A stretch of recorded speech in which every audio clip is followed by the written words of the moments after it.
ವೀಕ್ಷಕರೇ, Royals Kannada prime ನ್ಯೂಸ್ಗೆ ಸ್ವಾಗತ. ನಾನು ರಮ್ಯಾ. ಇಂದಿನ ಮುಖ್ಯಾಂಶಗಳು. ಚಿಕ್ಕಬಳ್ಳಾಪುರ ಜಿಲ್ಲೆಯಲ್ಲಿ ಭಾರಿ ಪ್ರಮಾಣದ ಗೋಮಾಂಸ ಕಳ್ಳ ಸಾಗಾಟ ಪತ್ತೆ. ಗೌರಿಬಿದನೂರು ರಸ್ತೆಯ ಶ್ರೀನಿವಾಸ ಸಾಗರದ ಬಳಿ ಅನುಮಾನಾಸ್ಪದವಾಗಿ ಸಾಗುತ್ತಿದ್ದ 2 ವಾಹನಗಳನ್ನು ಗೋರಾಷ್ಟ್ರ ರಕ್ಷಣಾ ಪಡೆಯ ಕಾರ್ಯಕರ್ತರು ತಡೆದು ಪರಿಶೀಲನೆ. ಸೋಮಲಾಪುರ ಗ್ರಾಮದ ಸರ್ವೆ ನಂಬರ್ 1ರಲ್ಲಿ ಇರುವ ಸುಮಾರು 163 ಎಕರೆ ಸರ್ಕಾರಿ ಗೋಮಾಳ ಜಮೀನಿನ ಒತ್ತುವರಿ ಹಾಗೂ ಬೃಹತ್ ಕಾಂಪೌಂಡ್ ನಿರ್ಮಾಣದ ವಿಚಾರ ದಿನದಿಂದ ದಿನಕ್ಕೆ ಹೊಸ ತಿರುವು, ಆರೋಪ ಪ್ರತ್ಯಾರೋಪ. ಚಿಕ್ಕಬಳ್ಳಾಪುರ ನಗರದ ವಾರ್ಡ್ ನಂಬರ್ 10 ಹಾಗೂ 27ರ ಮಧ್ಯಭಾಗದಲ್ಲಿ ಒಳಚರಂಡಿ ತುಂಬಿ ತುಳುಕುತ್ತಿದ್ದು, ಕಳೆದ 15 ದಿನಗಳಿಂದ ಸಮಸ್ಯೆ ಬಗೆಹರಿಯದೆ ಸಾರ್ವಜನಿಕರು ಪರದಾಟ. ವಾರ್ತೆಗಳ ವಿವರ. ಚಿಕ್ಕಬಳ್ಳಾಪುರ ಜಿಲ್ಲೆಯಲ್ಲಿ ಭಾರಿ ಪ್ರಮಾಣದ ಗೋಮಾಂಸ ಕಳ್ಳ ಸಾಗಾಟ ಪತ್ತೆಯಾಗಿದೆ. ಗೌರಿಬಿದನೂರು ರಸ್ತೆಯ ಶ್ರೀನಿವಾಸ ಸಾಗರದ ಬಳಿ ಅನುಮಾನಾಸ್ಪದವಾಗಿ ಸಾಗುತ್ತಿದ್ದ 2 ವಾಹನಗಳನ್ನು ಗೋ ರಾಷ್ಟ್ರ ರಕ್ಷಣಾ ಪಡೆಯ ಕಾರ್ಯಕರ್ತರು ತಡೆದು ಪರಿಶೀಲನೆ ನಡೆಸಿದ್ದಾರೆ. ಈ ವೇಳೆ ಸುಮಾರು 8 ರಿಂದ 9 ಟನ್ ಗೋಮಾಂಸ ಪತ್ತೆಯಾಗಿದ್ದು, 2 ವಾಹನಗಳನ್ನು ಪೊಲೀಸರು ವಶಕ್ಕೆ ಪಡೆದಿದ್ದಾರೆ.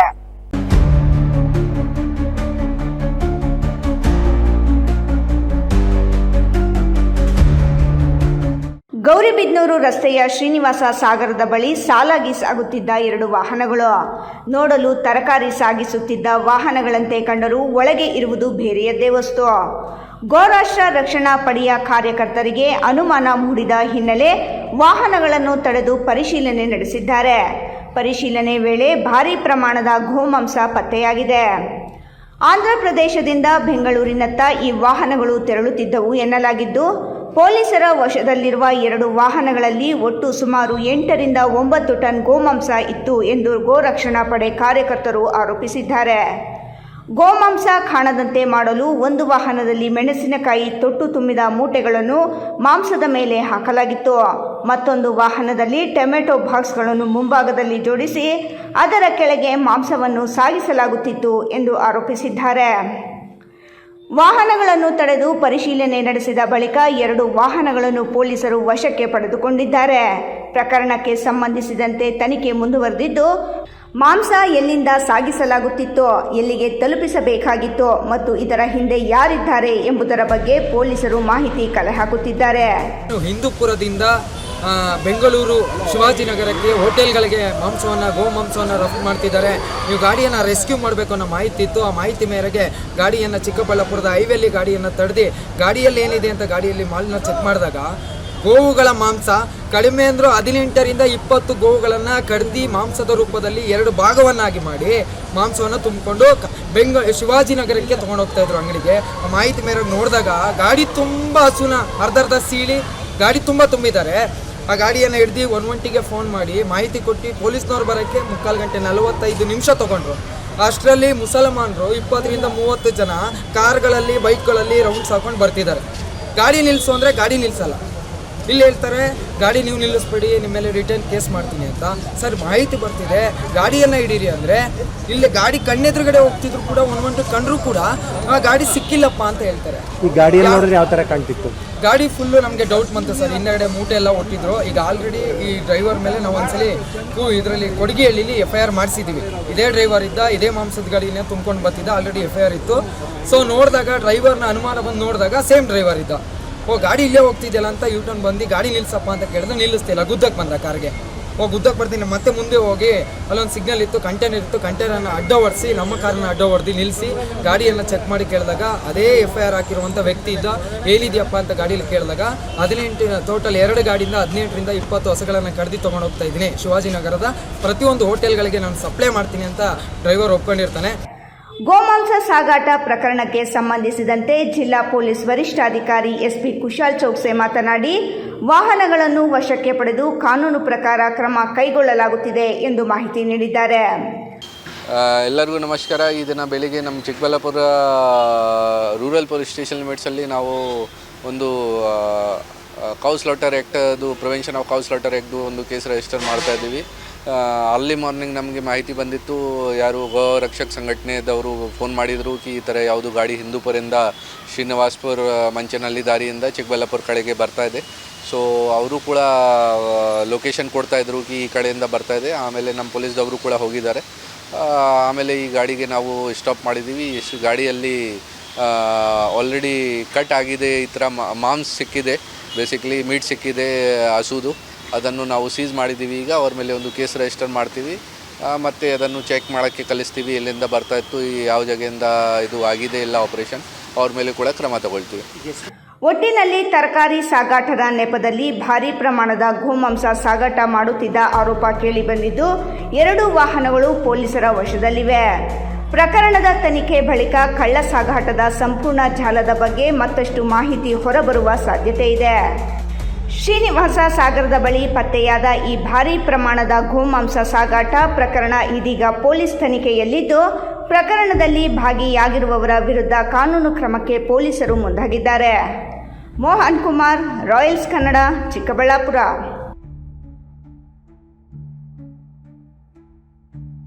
ಗುಡಿಬಂಡೆ ತಾಲೂಕಿನ ಸೋಮಲಾಪುರ ಗ್ರಾಮದ ಸರ್ವೆ ನಂಬರ್ 1ರಲ್ಲಿ ಇರುವ ಸುಮಾರು 163.34 ಎಕರೆ ಸರ್ಕಾರಿ ಗೋಮಾಳ ಜಮೀನಿನ ಒತ್ತುವರಿ ಹಾಗೂ ಬೃಹತ್ ಕಾಂಪೌಂಡ್ ನಿರ್ಮಾಣದ ವಿಚಾರ ದಿನದಿಂದ ದಿನಕ್ಕೆ ಹೊಸ ತಿರುವು ಪಡೆದುಕೊಳ್ಳುತ್ತಿದ್ದು, ಆರೋಪ ಪ್ರತ್ಯಾರೋಪಗಳ ನಡುವೆ ವಾಸ್ತವಾಂಶವನ್ನು ಬಹಿರಂಗಪಡಿಸಬೇಕಾದ ಜವಾಬ್ದಾರಿ ಇದೀಗ ಕಂದಾಯ ಇಲಾಖೆಯ ಮೇಲಿದೆ ಎಂದು ಸಾರ್ವಜನಿಕರು ಹೇಳುತ್ತಿದ್ದಾರೆ.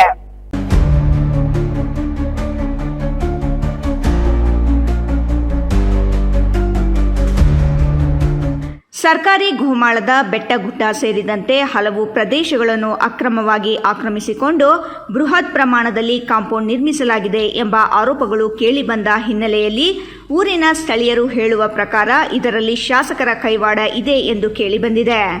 ಇದೇ ವಿಚಾರಕ್ಕೆ ಸಂಬಂಧಿಸಿದಂತೆ ಇತ್ತೀಚಿನ ದಿನಗಳಲ್ಲಿ ಸಾಮಾಜಿಕ ಜಾಲತಾಣಗಳಲ್ಲಿ ರಾಜಕೀಯ ಆರೋಪಗಳು ಕೇಳಿಬಂದಿವೆ. ಶಾಸಕರ ಕೈವಾಡವಿದೆ ಎಂದು ಸಂದೇಶ್ ಎಂಬುವರು ಆರೋಪಿಸಿರುವ ಹಿನ್ನೆಲೆಯಲ್ಲಿ ಕಾಂಗ್ರೆಸ್ ಮುಖಂಡರು ಹಾಗೂ ದಲಿತ ಮುಖಂಡರು ತಾಲೂಕು ಕಚೇರಿ ಮುಂದೆ ಪ್ರತಿಕ್ರಿಯಿಸಿ, ಶಾಸಕರು ಯಾವುದೇ ಒಂದು ಗುಂಟೆ ಸರ್ಕಾರಿ ಜಮೀನನ್ನು ಒತ್ತುವರಿ ಮಾಡಿಲ್ಲ ಎಂದು ಹೇಳುತ್ತಾರೆ.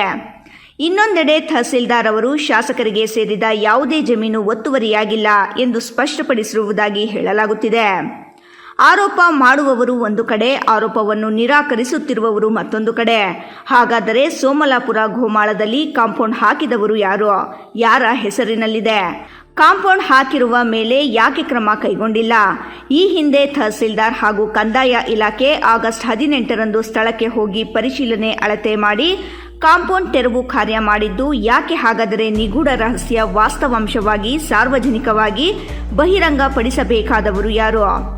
ಈ ಪ್ರಶ್ನೆಗಳಿಗೆ ಉತ್ತರಿಸುವುದು ರಾಜಕೀಯ ಮುಖಂಡರ ಕೆಲಸವಲ್ಲ, ಸರ್ಕಾರಿ ಜಮೀನಿನ ದಾಖಲೆಗಳನ್ನು ಹೊಂದಿರುವ ಕಂದಾಯ ಇಲಾಖೆಯ ಜವಾಬ್ದಾರಿ. ಕಂದಾಯ ಇಲಾಖೆ ತಕ್ಷಣ ಸ್ಪಷ್ಟನೆ ನೀಡಬೇಕು ಎಂಬುದು ಸಾರ್ವಜನಿಕರ ಒತ್ತಾಯ. ಏನು ಇತ್ತೀಚಿನ ದಿನಗಳಲ್ಲಿ ನಮ್ಮ ಗುಡಿಬಂಡೆ ತಾಲೂಕಿನಲ್ಲಿ ಕಸ್ಬಾ ಹೋಬಳಿಯ ಸೋಮಲಾಪುರ ಸರ್ವೆ ನಂಬರ್ 1ರಲ್ಲಿ ಸುಮಾರು 163 ಎಕರೆ ಜಮೀನಿನಲ್ಲಿ ಕೆಲವರು ಬಲಾಢ್ಯರು ಅಕ್ರಮವಾಗಿ ಕಾಂಪೌಂಡ್ ನಿರ್ಮಾಣ ಮಾಡಿಕೊಂಡಿರ್ತಾನೆ ಎಂಬಂಥ ಒಂದು ಸಾಮಾಜಿಕ ಜಾಲತಾಣಗಳಲ್ಲಿ ಹಾಗೂ ಒಂದು ಪತ್ರಿಕಾ ಮಾಧ್ಯಮದಲ್ಲಿ ನಿರಂತರವಾಗಿ ಬರ್ತಾ ಅಂತ ಒಂದು ಸುದ್ದಿಯಾಗಿದೆ. ಸುಮಾರು ಅಂಬೇಡ್ಕರ್ ಯುವ ಸೇನಾ ASK ಅಧ್ಯಕ್ಷರಾಗಿರುವಂತಹ ಸಂದೇಶ್ ಅವರು ಅದರ ಬಗ್ಗೆ ಕೆಲವೊಂದು ಸೋಷಿಯಲ್ ಮೀಡಿಯಾದಲ್ಲಿ ಮತ್ತು ಇದು ಪ್ರತಿಭಟನೆ ಮಾಡಬೇಕಂತ ಒಂದು ಸೋಷಿಯಲ್ ಮೀಡಿಯಾದಲ್ಲಿ ಬರ್ತಾ ಇತ್ತು. ಆದರೆ ಕೆಲವು ಕಾರಣಾಂತರಗಳಿಂದ ಅವರನ್ನು ಜಿಲ್ಲೆಯಿಂದ ನಮ್ಮ ಜಿಲ್ಲೆಗೆ ಬರಬಾರ್ದಂತ ಮಾನ್ಯ ಜಿಲ್ಲಾಧಿಕಾರಿಗಳು ಆದೇಶ ಮಾಡಿರ್ತಾರೆ. ನಮ್ಮದು ಕ್ವಶನ್ ಏನಂದರೆ, ಈಗ ಸೋಮಲಾಪುರ ಸರ್ವೆ ನಂಬರ್ 1ರಲ್ಲಿ 163 ಎಕರೆ ಜಮೀನಿದೆ. ಅದು ಒಟ್ಟಾರೆ 163 ಎಕರೆ ಜಮೀನಿಗೂ ಸುತ್ತಲೂ ಕಾಂಪೌಂಡ್ ಹಾಕ್ಕೊಂಡಿದ್ದಾರೆ. ನಾವು ಯಾರು ಹಾಕ್ಕೊಂಡಿದ್ದಾರೆ ಅಂತ ತಹಸೀಲ್ದಾರ್ ಕೇಳಿದ್ರು ಅವರು ಮಾಹಿತಿ ಬಿಡ್ತಾ ಇಲ್ಲ. ಮತ್ತು ಅಲ್ಲಿ ಸ್ಥಳೀಯವಾಗಿ ನಾವು ಮಾತಾಡಿದ್ರೂ ನಮಗೆ ಗೊತ್ತಿಲ್ಲ ಅಂತ ಹೇಳ್ತಾಯಿದ್ದಾರೆ. ಅಲ್ಲಿ ಸೋಮಲಾಪುರ, ಲಗಮೇನಹಳ್ಳಿ, ಚಿನ್ನೇನಹಳ್ಳಿ ಮತ್ತು ಅಕ್ಕಪಕ್ಕದ ಹಳ್ಳಿಗಳಲ್ಲೂ ರೈತರು ಸಾಗುವಳಿ ಚೀಟಿಗೆ 53, 57 ಹಾಕ್ಕೊಂಡಿದ್ದಾರೆ. ಅವ್ರಿಗೆ ಜಮೀನು ಮಂಜೂರು ಮಾಡೋಕ್ಕೆ ಹಿಂದೆ ಮುಂದೆ ನೋಡ್ತಾ ಇದ್ದಾರೆ ಶಾಸಕರು. ಯಾಕೆ ಶಾಸಕರಿಗೆ ಸರ್ಕಾರದಿಂದ ಇದು ದರ್ಖಾಸ್ತು ಕಮಿಟಿ ಮಾಡಬೇಕು, ಮತ್ತು ಅದು ಓಡಾಡೋಕ್ಕೆ ಮತ್ತು ಅವರು ಮೀಟಿಂಗ್ ಮಾಡೋಕ್ಕೆ ಸರ್ಕಾರದಿಂದ ಅನುದಾನ ಬರ್ತಾಯಿಲ್ವ? ಯಾಕೆ ಮುತುವರ್ಜಿ ವಹಿಸ್ತಾ ಇಲ್ಲ ನಮ್ಮ ಶಾಸಕರು? ಅವ್ರಿಗೆ ಸಂಬಳ ನೀಡ್ತಾ ಇಲ್ವ ಸರ್ಕಾರದಿಂದ? ರೀ ಸ್ವಾಮಿ, ಒಂದು 80,000 ರೂಪಾಯಿ ಪೆನ್ಷನ್ ಬರುತ್ತೆ ತಿಂಗಳಿಗೆ. ಅವರಿಗೆ ಮೊಬೈಲ್ದು ಕಾರ್ಗೆ ವೆಹಿಕಲ್ಗೆ ಪೆಟ್ರೋಲು ಡೀಸಲ್ಲು ಅವ್ರ ಊಟಕ್ಕೆ ಎಲ್ಲ ಸೇರಿಸಿ ಸರ್ಕಾರದಿಂದ ಕೊಡ್ತಾ ಇದೆ. ನೀವು ಯಾಕೆ ಮಾಡ್ತಾ ಇಲ್ಲ ದರ್ಖಾಸ್ತು ಕಮಿಟಿ? ಅಂದರೆ ನೀವು ಒಬ್ಬ ಬಲ್ಯಾಢ್ಯರ ಪರವಾಗಿ, ಶ್ರೀಮಂತರ ಪರವಾಗಿ, ಬಂಡವಾಳಶಾಹಿ ಪರವಾಗಿ ನೀವು ಕೆಲಸ ಮಾಡ್ತಾಯಿದ್ರಿ ಅಂತ ಒಂದು ಎತ್ತಿ ತೋರಿಸ್ತಾ ಇದೆ. ಈಗ ಕೆಲವು ಉದಾಹರಣೆ, ಈಗ ನಿನ್ನೆ ಮತ್ತು ಇವತ್ತು ಅರ್ಧಂಬರ್ಧ ಕಾಂಪೌಂಡು ತೆರವುಗೊಳಿಸ್ತಾ ಇದ್ದಾರೆ. ಯಾರು ತೆರವುಗೊಳಿಸ್ತಾ ಇದ್ದಾರೆ? ನಮ್ಮ ಕ್ವಶನ್ ಇಷ್ಟೇ. ಕರ್ನಾಟಕ ಪ್ರಾಂತ ರೈತ ಸಂಘ ಒಂದು ಕ್ವಶನ್ ಮಾಡ್ತಾಯಿದೆ ಮಾನ್ಯ ತಾಲೂಕು ದಂಡಾಧಿಕಾರಿಗಳು ಮತ್ತು ಸ್ಥಳೀಯ ಶಾಸಕರಿಗೆ. ಏನಂತ? ಕಾಂಪೌಂಡ್ ಹಾಕ್ಕೊಂಡಿರೋರು ಯಾರು? ಅವ್ರು ಯಾರ ಹೆಸರು ಇದು ಮಾಡಲಿ. ಮತ್ತು ಅದಕ್ಕೆ ಸಂಬಂಧಪಟ್ಟಂಥ ತಹಸೀಲ್ದಾರ್ ಜವಾಬ್ದಾರಿ, ರೆವಿನ್ಯೂ ಇಲಾಖೆ ಜವಾಬ್ದಾರಿ ಇದೆಯಲ್ವಾ? ಕಂದಾಯ ಇಲಾಖೆ ಅವ್ರದ್ದು, ಸ್ಥಳೀಯ ಶಾಸಕರ ಜವಾಬ್ದಾರಿ ಇಲ್ವಾ? ನೀವು ಯಾವತ್ತಾದ್ರೂ ಹೋಗಿ ಅಲ್ಲಿ ಒಂದು ಇದು ಮಾಡಿದ್ದೀರಾ? ಮೊನ್ನೆ DD ಎಲ್ಲರೂ ಹೋಗಿದ್ದಾರೆ, AD ಎಲ್ಲರೂ ಹೋಗಿದ್ದಾರೆ.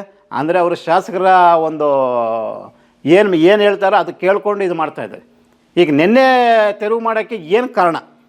ಈಗ ಏನಂತ ನಮಗೊಂದು ಕರ್ನಾಟಕ ಪ್ರಾಂತ ರೈತ ಸಂಘಟನೆಗೂ ಒಂದು ಮಾಹಿತಿ ಏನು ಬರ್ತಾಯಿದೆ ಅಂದರೆ, ಅದು ಖರಾಬ್ ಜಮೀನು ಅಂತ ಗೊತ್ತಾಗ್ತಾಯಿದೆ.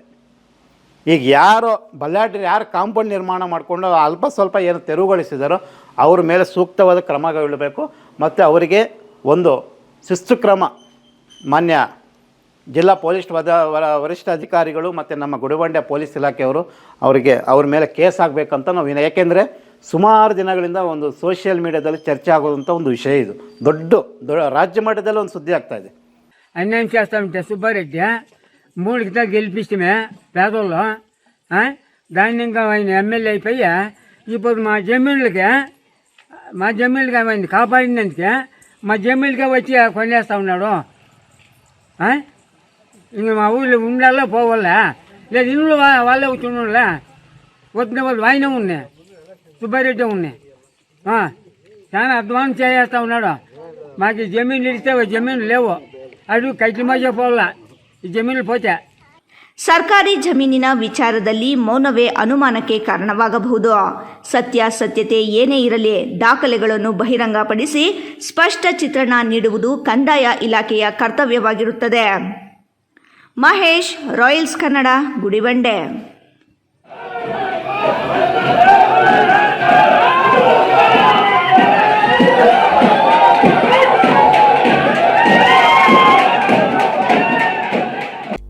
ಇದೀಗ ಸಣ್ಣದೊಂದು ವಿರಾಮದ ನಂತರ ರಾಯಲ್ಸ್ ಕನ್ನಡ ಪ್ರೈಮ್ ನ್ಯೂಸ್ ಮುಂದುವರಿಯುತ್ತದೆ.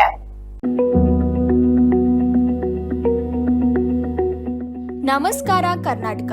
ಮದ್ಯಪಾನ ಮಾಡಿ ಪ್ರತಿದಿನ ನಿಮ್ಮ ಮನೆಯಲ್ಲಿ ಜಗಳ ಕಿರಿಕಿರಿ ಮಾಡುತ್ತಿದ್ದಾರೆಯೇ?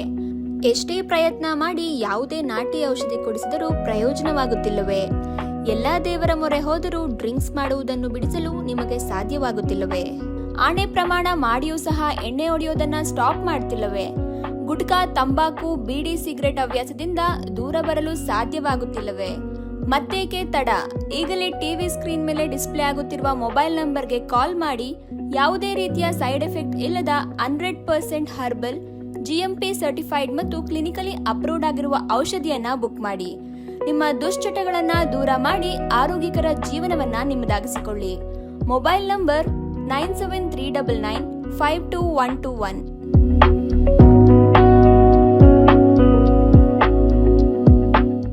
ವಿರಾಮದ ನಂತರ ರಾಯಲ್ಸ್ ಕನ್ನಡ ಪ್ರೈಮ್ ನ್ಯೂಸ್ಗೆ ಸ್ವಾಗತ. ಚಿಂತಾಮಣಿ ತಾಲೂಕಿನ DCC ಬ್ಯಾಂಕ್ ಶಾಖೆಗೆ ಒಳಪಡುವ ಅಂಕಲಮಡುಗು, ಬೊಮ್ಮೆಪಲ್ಲಿ, ಭೂಮಿಶೆಟ್ಟಿಹಳ್ಳಿ, ಯನಮಲಪಾರಿ, ಕುರುಬೂರು ಮತ್ತು ನಂದನ ಹೊಸಹಳ್ಳಿ ಪ್ರಾಥಮಿಕ ಕೃಷಿ ಪತ್ತಿನ ಸಹಕಾರ ಸಂಘಗಳ ಮಹಿಳಾ ಸ್ವಸಹಾಯ ಗುಂಪುಗಳ ಸಾಲ ವಿತರಣೆಯಲ್ಲಿ ಕೋಟ್ಯಾಂತರ ರೂಪಾಯಿ ಅಕ್ರಮ ನಡೆದಿದೆ ಎಂಬ ದೂರಿನ ಮೇಲೆಗೆ ನಡೆಯುತ್ತಿರುವ CID ತನಿಖೆಗೆ ಆರೋಪಿಗಳು ಸುಪ್ರೀಂ ಕೋರ್ಟ್ನಿಂದ ತಡೆಯಾಜ್ಞೆ ತಂದಿದ್ದಾರೆ ಎಂದು ದೂರುದಾರ ತಳಗವಾರ ಪ್ರತಾಪ್ ಕುಮಾರ್ ತಿಳಿಸಿದರು. ನಗರದಲ್ಲಿ ಸುದ್ದಿಗೋಷ್ಠಿಯಲ್ಲಿ ಮಾತನಾಡಿ ಸಂಘಗಳ ಮುಖ್ಯ ಕಾರ್ಯನಿರ್ವಹಣಾಧಿಕಾರಿಗಳು, DCC ಬ್ಯಾಂಕಿನ ವ್ಯವಸ್ಥಾಪಕರು, ಮೇಲ್ವಿಚಾರಕರು ಹಾಗೂ ಅಧ್ಯಕ್ಷರು ಶಾಮೀಲಾಗಿ ಮಹಿಳಾ ಸ್ವಸಹಾಯ ಸಂಘಗಳ ಹೆಸರಿನಲ್ಲಿ ಬೇನಾಮಿ ಸಾಲಗಳನ್ನು ಪಡೆದುಕೊಂಡಿದ್ದಾರೆ. ಸಾಲದ ಹಣವನ್ನು ವೈಯಕ್ತಿಕ ಬಳಕೆಗೆ ಬಳಸಿಕೊಂಡು ಬ್ಯಾಂಕಿಗೆ ಹಣ ಮರುಪಾವತಿಸದೆ ವಂಚಿಸಿದ್ದಾರೆ ಎಂದು ಹೇಳಿದರು. ಬಟ್ಲಹಳ್ಳಿ, ಕೆಂಚಾರ್ಲಹಳ್ಳಿ, ಚಿಂತಾಮಣಿ ಗ್ರಾಮಾಂತರ ಹಾಗೂ ಶ್ರೀನಿವಾಸಪುರ ತಾಲೂಕಿನ ರಾಯಲ್ಪಾಡು ಪೊಲೀಸ್ ಠಾಣೆಗಳಲ್ಲಿ ಒಟ್ಟು 7 FIRಗಳು ದಾಖಲಾಗಿದ್ದವು. ಮೇಲ್ನೋಟಕ್ಕೆ ದೂರುಗಳಲ್ಲಿ ಸತ್ಯವಿದೆ ಎಂದು ಈ ಅಕ್ರಮದ ತನಿಖೆಯನ್ನು CIDಗೆ ವಹಿಸಲಾಗಿತ್ತು. ಆರೋಪಿಗಳು ಕರ್ನಾಟಕ ಉಚ್ಚ ನ್ಯಾಯಾಲಯದಿಂದ ತಡೆಯಾಜ್ಞೆ ತಂದಿದ್ದರು.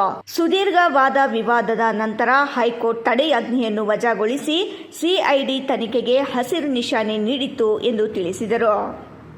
ಸಿಐಡಿ ತನಿಖೆ ಚುರುಕುಗೊಳಿಸಿದ್ದರಿಂದ ಭಯಭೀತರಾದ ಆರೋಪಿಗಳು ತನಿಖೆಗೆ ಸಹಕರಿಸಿದ ಮತ್ತು ಅಗತ್ಯ ದಾಖಲೆಗಳನ್ನು ನೀಡದೆ ಸುಪ್ರೀಂ ಕೋರ್ಟ್ ಕದ ತಟ್ಟಿ ತಡೆಯಾಜ್ಞೆ ತಂದಿದ್ದಾರೆ. ಈ ಕೋಟ್ಯಾಂತರ ರೂಪಾಯಿ ವೆಚ್ಚದ ಹಿಂದೆ ದೊಡ್ಡ ಮಟ್ಟದ ಪ್ರಭಾವಿ ವ್ಯಕ್ತಿಗಳ ಕೈವಾಡವಿದೆ ಎಂದು ದೂರುದಾರ ಪ್ರತಾಪ್ ಶಂಕೆ ವ್ಯಕ್ತಪಡಿಸಿದರು. ಕುರುಬೂರು ರೇಷ್ಮೆ ಬೆಳೆಗಾರರ ಹಾಗೂ ರೈತರ ಸೇವಾ ಸಹಕಾರ ಸಂಘದ ಮುಖ್ಯ ಕಾರ್ಯನಿರ್ವಹಣಾಧಿಕಾರಿ ವೆಂಕಟೇಶಮೂರ್ತಿ, ಡಿಸಿಸಿ ಬ್ಯಾಂಕ್ನ ಮಾಜಿ ಸೂಪರ್ವೈಸರ್ ಕೆ ಸಂತೋಷ್, ಡಿಸಿಸಿ ಬ್ಯಾಂಕಿನ ಮಾಜಿ ವ್ಯವಸ್ಥಾಪಕ ಜಿ ನಾಗರಾಜ್, ಡಿಸಿಸಿ ಬ್ಯಾಂಕಿನ ಮಾಜಿ ಅಧ್ಯಕ್ಷ ಬ್ಯಾಲಹಳ್ಳಿ ಗೋವಿಂದಗೌಡ, ಬ್ಯಾಂಕಿನ ಎಸ್ಜೆ ಜಿ ಬಾಲಾಜಿ ಮತ್ತು ಕಲೀಮುಲ್ಲಾ ಮತ್ತಿತರರು ಸುಪ್ರೀಂ ಕೋರ್ಟ್ನಿಂದ ತಡೆಯಾಜ್ಞೆ ತಂದಿದ್ದಾರೆ ಎಂದು ತಿಳಿಸಿದರು. ತಿಂಗಳಿಗೆ 15ರಿಂದ 30 ಸಾವಿರ ರು ವೇತನ ಪಡೆಯುವ ಸಂಘಗಳ ಕಾರ್ಯದರ್ಶಿಗಳು ಕೋಟಿಗಳನ್ನು ಖರ್ಚು ಮಾಡಿ ಹಿರಿಯ ವಕೀಲರನ್ನು ನೇಮಕ ಮಾಡಿಕೊಂಡು ಸುಪ್ರೀಂ ಕೋರ್ಟ್ ಮೆಟ್ಟಿಲು ಹತ್ತಲು ಸಾಧ್ಯವೇ? ಅವರು ಅವ್ಯವಹಾರ ನಡೆಸದಿದ್ದರೆ ಕೋಟ್ಯಾಂತರ ರು ಖರ್ಚು ಮಾಡಿ ತನಿಖೆಗೆ ಏಕೆ ತಡೆಯಾಜ್ಞೆ ತರುತ್ತಾರೆ ಎಂದರು. ನಮ್ಮ ಒಂದು ಚಿಂತಾಮಣಿ ತಾಲೂಕಿನ ಲಾಸ್ಟ್ ಟೈಮ್ ನಾವು ಡಿಸಿಸಿ ಬ್ಯಾಂಕಲ್ಲಿ ಅವ್ಯವಹಾರ ಆಗಿತ್ತು. ಅದು ಕೋಲಾರ, ಚಿಕ್ಕಬಳ್ಳಾಪುರ 2 ಜಿಲ್ಲೆಯಿಂದ ಆದಂಥ ಅವ್ಯವಹಾರದ ಒಂದು ತನಿಖೆ ಭಾಗವಾಗಿ ಸಿಐಡಿ ಅವರು ಬಂದಿದ್ದರು. ಸಿಐಡಿ ಅವರು ತನಿಖೆ ಮಾಡೋಕ್ಕೆ ಮುಂಚೆನೂ ಏನಾಗಿತ್ತು ಅಂತಂದರೆ ಅದನ್ನು ಹೈಕೋರ್ಟಲ್ಲಿ ಸ್ಟೇ ಮಾಡಿದರು. ಕೆಲವು ಸೆಕ್ರೆಟ್ರಿಗಳೋಗಿ ನಮ್ಮ ಏನು ಗ್ರಾಮೀಣ ಮಟ್ಟದಲ್ಲಿರುವಂಥ ಫ್ಯಾಕ್ಟ್ ಸೊಸೈಟಿಗಳ ಸೆಕ್ರೆಟ್ರಿಗಳೋಗಿ ಸ್ಟೇ ಮಾಡಿದರು. ಆ ಸ್ಟೇ ಮಾಡಿದ್ದಂಥದ್ದನ್ನು ನಾವು ಹೈಕೋರ್ಟಲ್ಲಿ ವೆಕೇಟ್ ಮಾಡಿದ್ವಿ. ಹೈಕೋರ್ಟಲ್ಲಿ ವೆಕೇಟ್ ಆದ ನಂತರ COD ಅವರು ತನಿಖೆಯನ್ನು ಪ್ರಾರಂಭಿಸಿದರು. ಒಳ್ಳೆ ಹಂತದಲ್ಲಿ ತನಿಖೆ ಮುಂದುವರಿತಾ ಇತ್ತು. ಮುಂದುವರಿಯುವಂಥ ಸಮಯದಲ್ಲಿ ಆ ಸೆಕ್ರೆಟ್ರಿಗಳಿಗೆ ಏನು ಅವ್ಯವಹಾರ ಆಗಿದೆಯಲ್ಲ, ಆ ಅವ್ಯವಹಾರ ಆಗಿದ್ದಂಥ ಸ್ಟೇಟ್ಮೆಂಟ್ಸು ಮತ್ತು ದಾಖಲೆಗಳನ್ನು ಕೊಡಿ ಅಂತಂದಾಗ ಇವರು ದಾಖಲೆಗಳನ್ನು ಪೂರೈಸೋದು ವಿಫಲರಾದರು. ಮತ್ತು ಅದನ್ನು ಎಲ್ಲಿ ತನಿಖೆಯಲ್ಲಿ ತಾವು ತಪ್ಪಿತಸ್ಥರು ಅಂತ ಸಾಬೀತಾಗುವಂಥ ಸಾಧ್ಯತೆ ಇತ್ತು. ಅದರಿಂದಾಗಿ ಹೋಗಿ ಇವತ್ತು ಸುಪ್ರೀಂ ಕೋರ್ಟಲ್ಲಿ ಸ್ಟೇ ತಂದಿದ್ದಾರೆ. ಸುಪ್ರೀಂ ಕೋರ್ಟಲ್ಲಿ ಸ್ಟೇ ಅಂತಂದಾಗ ಸುಪ್ರೀಂ ಕೋರ್ಟ್ ಅಂತಂದರೆ ನವದೆಹಲಿಗೆ ಹೋಗ್ಬಿಟ್ಟು ಒಂದು ಕುಗ್ರಾಮಗಳಲ್ಲಿರುವಂಥ ನಂದಿಗಾನಹಳ್ಳಿ ಇರ್ಬೋದು, ಇಲ್ಲ ಬೊಮ್ಮೆಪಲ್ಲಿ ಇರ್ಬೋದು, ಅಂಕಲ್ಮಡುಗು ಇರ್ಬೋದು, ಕುರುಬೂರು ಇರ್ಬೋದು, ಈ ಥರದ ಸೊಸೈಟಿಗಳವರು ಹೋಗಿ ತರ್ತಾರೆ ಅಂತಂದಾಗ ಡೆಲ್ಲಿಗೆ ಹೋಗಿ ಒಂದು ಸುಪ್ರೀಂ ಕೋರ್ಟಲ್ಲಿ ತರಬೇಕು ಅಂತ. ಯಾಕಂತಂದರೆ CID ಅವ್ರು ಕೇಳಿದಂಥ ದಾಖಲೆಗಳು ಕೊಟ್ಟಿದ್ರೆ ಸತ್ಯತೆ ಇಲ್ಲೇ ಇದಾಗ್ತಾ ಇತ್ತು. ಆದರೆ ಅದನ್ನು ಮಾಡದೆ ಏನು ಮಾಡಿದ್ದಾರೆ, ಡೆಲ್ಲಿಯಲ್ಲಿ ಹೋಗಿ ಸ್ಟೇ ತರುವಂಥ ವ್ಯವಸ್ಥೆಯನ್ನು ಮಾಡಿ ಅಲ್ಲಿಗೆ ಡೆಲ್ಲಿಗೆ ಹೋಗಿ ಸ್ಟೇ ತರಬೇಕಂತಂದರೆ ಸಾಮಾನ್ಯ ಮಾತಲ್ಲ. ಈ ಸೆಕ್ರೆಟ್ರಿಗಳು ಡೆಲ್ಲಿಯಲ್ಲಿ ಸ್ಟೇ ತರ್ತಾರೆ ಅಂತಂದರೆ ಎಷ್ಟು ಹಣ ಖರ್ಚಾಗಿರುತ್ತೆ ಮತ್ತು ಇದರಿಂದ ಎಷ್ಟು ಹಣ ಲಪ್ಟಾಯಿಸಿದ್ದಾರೆ ಅನ್ನೋಂಥದ್ದು ಇದರಲ್ಲೇ ನಮ್ಗೆ ಅರ್ಥ ಆಗುತ್ತೆ. ನಾವು ಸಹ ಏನು ಸ್ಟೇ ಅಂದಿದ ತಕ್ಷಣ ನಾವು ಮನೆಗೊಂದಲ್ಲ, ನಾನು ಈಗಾಗಲೇ ಡೆಲ್ಲಿಯಲ್ಲಿ ನಮಗೆ ಬೇಕಾದಂಥ ವಕೀಲರನ್ನ ಸಂಪರ್ಕ ಮಾಡಿದ್ದೀವಿ. ನನಗಿವತ್ತು ನೋಟಿಸ್ ಇಶ್ಯೂ ಆಯಿತು. ಆದರೆ ನಾವು ಅದನ್ನು ಹೋಗಿ ಅಲ್ಲಿ ಸಹ ಸಮರ್ಥವಾಗಿ ವಾದವನ್ನು ಮಂಡಿಸಿ ಆ ಸ್ಟೇಯನ್ನು ವೆಕೇಟ್ ಮಾಡಿಸಿ ಈ ತನಿಖೆಯನ್ನು ಆಗಿ ತಪ್ಪಿತಸ್ಥರು ಏನು ಈ ಒಂದು ಅವ್ಯವಹಾರ ಆಗಿದೆ, ಇಡೀ ಕೋಲಾರ, ಚಿಕ್ಕಬಳ್ಳಾಪುರ 2 DCC ಬ್ಯಾಂಕಲ್ಲಿ ಸುಮಾರು ಒಂದು 380ರಿಂದ 400 ಕೋಟಿ ರೂಪಾಯಿವರೆಗೂ ಅವ್ಯವಹಾರ ಆಗಿತ್ತು ಅಂತ ನಾನು ಏನು ಆರೋಪ ಮಾಡಿದ್ದೀನಿ. ಆರೋಪ ಮಾಡಿರುವಂಥದ್ದಕ್ಕೆಲ್ಲ ದಾಖಲೆಗಳು ಸಿಕ್ಕಿದೆ ಮತ್ತು ಅದು ಇದಾಗಿದೆ. ಅದನ್ನು ಮಾಡೋ ನಿಟ್ಟಿನಲ್ಲಿ ನಾನು ಇದು ಮಾಡ್ತೀನಿ ಅಂತ ತಮ್ಮಲ್ಲಿ ಹೇಳ್ತೇನೆ. ಸುಮಾರು 350ರಿಂದ 400 ಕೋಟಿ ರುಗಳ ಅವ್ಯವಹಾರವಾಗಿದೆ. ಅಕ್ರಮಗಳನ್ನು ಮುಚ್ಚಿ ಹಾಕಲು ಮತ್ತು ತನಿಖೆಯಿಂದ ತಪ್ಪಿಸಿಕೊಳ್ಳಲು ಈ ರೀತಿ ತಡೆಯಾಜ್ಞೆ ತರಲಾಗಿದ್ದು, ಸುಪ್ರೀಂ ಕೋರ್ಟ್ನಿಂದ ದೂರುದಾರನಾದ ನನಗೆ ಮತ್ತು CIDಗೆ ನೋಟಿಸ್ ಜಾರಿಯಾಗಿದೆ.